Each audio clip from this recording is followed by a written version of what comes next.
Shalom, shalom, brother Abaya. First and we have all praise and glory to the Heavenly Father, which is Yahweh, Bahashem, Yahweh Shah, Yahweh being the Heavenly Father, Yahweh Shah being His Son, who people unknowingly call him Jesus Christ. Lord willing, you enduring, you praying, you fasting, you giving alms, you doing everything you need to do to make your calling and election sure in these last days. I'm going to give a shalom to the Aquathim out there, the sisters out there, who's holding down the household, reverencing their husband, if they have one, reverencing Yahweh Shah chiefly, keeping the commandments, and being that Proverbs 30 woman, where I want to give double honors to the elect elders who've been pushing this truth out for decades and decades and patiently waiting for Yahushua to return and redeem his elect. Now, this is going to be a quick video, but, I think we did a tribe of, I believe we did a tribe of Gad. We did Levi, which is the Haitians, and we did another tribe as well. But this tribe is going to be the tribe of Judah, right? So we're gonna get into it, right? Because we gotta break down. You have to know who you come from. Right? You might not be on target, but it's important that we know who we are in these last days. You can't continue to call yourself Mexican. You can't continue to call yourself Hispanic, Native American, or Black, African American, and things in that nature. Those are all bywords that was put on us, man. How come the Chinese man don't call himself yellow? How come the East Indian man, he's the same skin color as you. He don't call himself black. He says he's from what? India. So why the hell are we calling each other, black, and colored people? That's all bywords, and it's just a color. I'm not going to call a fellow brother a color out of Crayola box. All right, let's get this real quick before we kick it off. Let's get Deuteronomy. All right. Let's get Deuteronomy 28, the classic. And I'm going to start at verse 37. All right, Salakia. And it reads, dang, a page is kind of tore up. But if you read Deuteronomy 28 and verse 37, it tells you that will be a byword. What's a byword? Again, a byword is something, it's someone calling you what's it called? Someone calling you a name that's not really your name. African American, Afro American, a Spic, Hispanic, Native American. Those are all Indian, which means savage. Those are all bywords put on us because we're not keeping the commandments and we don't know who we are. We should be calling each other Israelites from wherever tribe you're from. I'm an Israelite from the tribe of Judah. I'm an Israelite from the tribe of Issachar. I'm an Israelite from the tribe of Levi, right? So let's go ahead and get into it. Now this video is for Judah. This Genesis chapter 49 and verse 8. It reads, Judah, thou art he whom thy brethren shall praise, right? Judah is the one that all the brethren of Israel, the 12 tribes, the 11 tribes, is going to praise, because chiefly Yahushua is the one who comes from that lineage of Judah, right? Everyone's going to praise Judah because that's where the kings rule, like Josiah, like Hezekiah, King David, King Solomon. Those were all kings, very good kings that came from tribe of Judah. That's why everyone's going to praise Judah, because even though he was the fourth born, yet Judah is the chief of the brethren. Let's get a precept on that.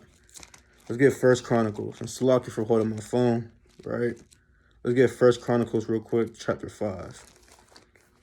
Let me get verse 2. And it reads, For Judah prevailed above his brethren, and of him came the chief ruler. So, and who's that chief ruler? Is Yahushua. Yahushua is that chief ruler who comes from Judah. King David came from the tribe of Judah.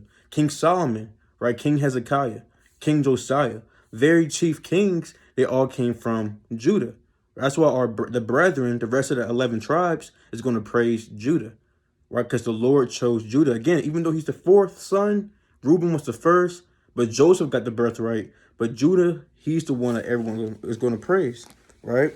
Let's get another precept. Let's get Psalm 78 and verse 68. This book of Psalm, chapter 78 and verse 68. But chose the tribe of Judah, the Mount Zion, which he loved. So the Lord chose the tribe of Judah. He didn't choose, well, he chose all the children of Israel, but you always have a chosen of the chosen. The same way how you have the 144K of the elect of the 1/3, you have the tribe of Judah out the 12 tribes. So you always have a chosen of the chosen. The Lord chose Judah to be his favorite tribe out of the 12 tribes, but everyone has their different lots. Like the Levites, those are the people who minister to the Lord, but we're not going to touch on the Levi. This is for Judah, man. So if you come from the tribe of Judah, hey, you're a king walking the earth, man. You're a prince walking the earth, right? But let's get back to it, though. Let's go back to Genesis 49. So that's why it says that, what's it called? That Judah, thou art he whom thy brethren shall praise. But we're going to keep going. Genesis 49, verse 8. Thy hand shall be in the neck of thine enemies. Thy father's children shall bow down before thee. Now, what does it mean when it says thy hand shall be in the neck of thine enemies? Because don't forget, these other nations, Judah is one of the main tribes that go through hell and affliction. When you think about the slave trade, the transatlantic slave trade, what people do you think of? You always think about who? The African Americans, right? You had other tribes too, but the main people you think of is the tribe of Judah. That's why they're going to be one of the chief people to take down these other kingdoms, man. Don't get me wrong, the other 11 tribes going to take them down, but let's get this real quick. Let's go to Joel chapter 3 and verse 6. All right. Let's go to Joel 3 and 6. Let's look at Joel after Hosea. Joel chapter 3 and verse 6. And it reads, the children also of Judah and the children of Jerusalem have you sold unto the Grecians, that you might remove them far from their border. Now, the children of Judah was always in constant captivity. Israel, they was in captive to the Assyrians, but don't forget in 2nd Esdras 13 verse 40, they went all the way to the north to North America, right? So Southern Kingdom like Judah, they're always in captivity. So hey, Judah's gonna be one of the main tribes to get their hands on these other nations, man, and put them into slavery. That's Isaiah 14 verse 1, the classic Revelation 13 verse 10, and much more precepts. Right? There's much more precepts. But for sake of time, we're going to go back to it. Go back to Genesis real quick. And again, a chief of Yahushua comes from that tribe. And Yahushua is going to be the main person putting his hands on these heathens, But this is the book of Genesis, chapter 49. And verse 9, it says, Judah is a lion's whelp. From the prey, my son, thou art going up. He stooped down, he couched as a lion, and as an old lion, who shall rouse him up? Right? Judah is always referred to as a lion. When you read Revelation chapter 5, Yahushua is referred to as a lion, right? From the tribe of Judah. Because Judah is always referred to as a lion. Verse 10, the scepter shall not depart from Judah, nor a lawgiver from between his feet, until Shiloh come, and unto him shall the gathering of the people be.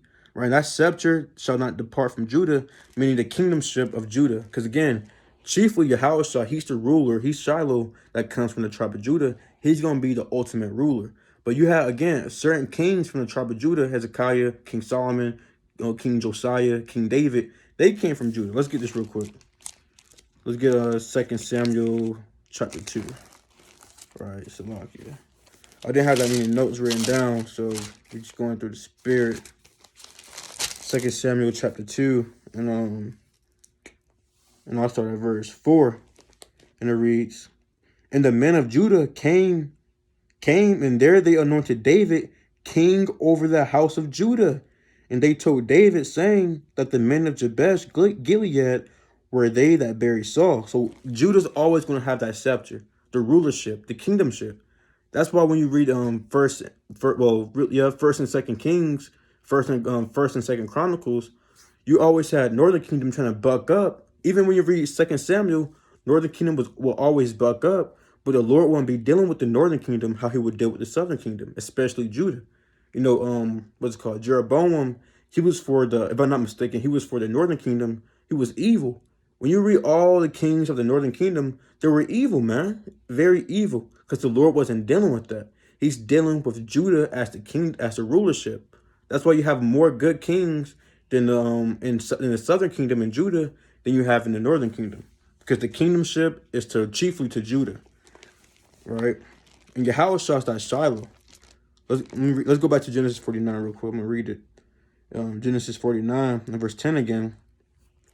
The scepter shall not depart from Judah, nor a lawgiver from between his feet, until Shiloh come, and unto him shall the gathering of the people be. Right? Because Yahushua is patiently waiting for the Lord to make his enemies his footstool. Let's go to Psalm chapter 2. Hebrews 7 and 14 tell you that Yahushua comes from the tribe of Judah. Right? He's an Israelite. Right? But let's get this real quick in Psalm. Let's go to Psalm chapter 2. Let me see where I want to start at. This book of Psalm chapter 2. Let me see. Whole thing is good. In verse 8, right? I start at verse 8. And it reads, I'll start at verse 6, right? And it reads, Yet have I set my king upon my holy hill of Zion. And Zion is the chosen city in the tribe of Judah, right? Jerusalem. And it reads, verse 7, I will declare the decree. The Lord hath said unto me, Thou art my son. This day have I begotten thee. Chiefly talking to Yahushua. Again, Yahushua is from the tribe of Judah. Ask of me, and I shall give thee the heathen for thine inheritance, in the uttermost parts of the earth for thy possession. You see that? So the Lord, he's going to get the heathen. He's going to rule over them with a rod of iron, man. Right? With the scepter. That's what it means when Shiloh comes, the gathering of the people. Because all nations are going to be gathered to the Lord. He's going to rule over everyone. Again, he's from the tribe of Judah. So that rulership is chiefly for the tribe of Judah. The same way how Levi, what's their portion? Their portion is to minister in the tabernacle of witness or in the temple to the Lord. You can't, even Judah, they can't go in the temple and do their own thing and minister to the Lord. That's for the Levites. Look what happened with that one king who went in there and burnt incense. He had leprosy, man, and he was thrown out. He was thrown out the temple. You don't want to be like him. Read 2 Chronicles. You will see what I mean. He got thrown out, man. And the Lord plagued him with leprosy until he died. Right? So certain things are only for certain tribes. Issachar had had understanding of the signs of the time. Right? That's their thing. That's their lot. Right? Gad, he was made to be a warrior. That's their thing. That's their lot, man. Right? So we all got different portions in this thing. Right? Genesis 49 and verse 11. Binding his foal unto the vine, and his ass's coat unto the choice vine. He washed his garments in wine, and his clothes in the blood of grapes. What does it mean that he washed his garments in wine? Did the Lord actually wash his garment? He took his garment off. He smelled it. It was stinking. And he got the detergent and put some wine in it. And he washed it. And then he put it in a dryer. Right? That's not what it's talking about. I mean, when he comes back, he's going to do a lot of killing. His blood, a lot of people's blood going to be on his garment. It's going to look like he was in the wine press. Let's get that real quick in the classic. And that's how you know that these Old Testament Israelites don't know the Bible, because Yahushua is prophesied in the Old Testament. All right, let's go to Isaiah 63 and verse 1. All right, so Isaiah 63 and verse 1. And it reads, Who is this that cometh from Edom with dyed garments from Basra? So Isaiah, he's seen a vision, right, from a different perspective of John, of Esdras, of Habakkuk. He's seeing Yahushua come from the destruction of Babylon, which is America. He's saying, who's that coming, from Basra, from the destruction of Babylon? Why is his garments dyed red? Let's keep reading. This that is glories in his apparel, traveling in the greatness of his strength. I that speak in righteousness, mighty to save. Wherefore art thou red in thine apparel, in thy garments like him that treadeth in the wine fat? So Isaiah asking a question, why is your garments red, and why does it look like blood? Why does it look like your garment has a lot of wine stain on it? For lack of better terms, right? Why is your garment red? Verse 3. I have trodden the winepress alone, Yahushua speaking, and of the people there was none with me. For I will tread them in my anger, and trample them in my fury, and their blood shall be sprinkled upon my garments, and I will stain all my raiment. You see that? Because like it says in Revelation 19, his garment going to look like it was dipped in blood, man. That's how the Lord's coming back. It's not going to be actual wine. That wine represents the blood of these other nations, because when the Lord comes back, he's doing a lot of destruction, right? And And there's many precepts to validate who the tribe of Judah is. But I'm trying to break down Genesis chapter 49, right? Or I can do another video going outside of Genesis 49 to break it down. But right now I'm just trying to break down Genesis 49 for the people. Genesis chapter 49 and verse 12. His eyes shall be red with wine, and his teeth white with milk. Right? So you can read Revelation 1 and verse 14 and verse 15 when it says his eyes is as a flame of fire, because Yahushua was known for drinking a lot of wine. You even had a saying amongst the Pharisees and things about how they were saying that Yahushua was a wine bibber, because he would probably always drink a lot of wine, right? And it's spiritual, right? It's spiritual. So Lord willing, that was edifying. Again, I was only trying to break down Genesis 49. There's many precepts to validate the tribe of Judah being the African Americans, like Deuteronomy 28:68, Isaiah 42:22, Psalm 107 verse 10 on down, right? And many other precepts, right? Even going to the color of our people, Job 30 and verse 30, Song of Solomon 1 and 5, Revelation 1 and verse 14, Daniel 10 and verse 5, Daniel 7 and 9, right? So there's many other precepts, but I'm just trying to stay in the context of Genesis 49 to break down this chapter. But Lord willing, that was edifying. I'm going to give a koholom, Yahweh, Bahashem, Yahweh Shah, Barakatah Yahweh, Barakatah Yahweh Shah. Shalom.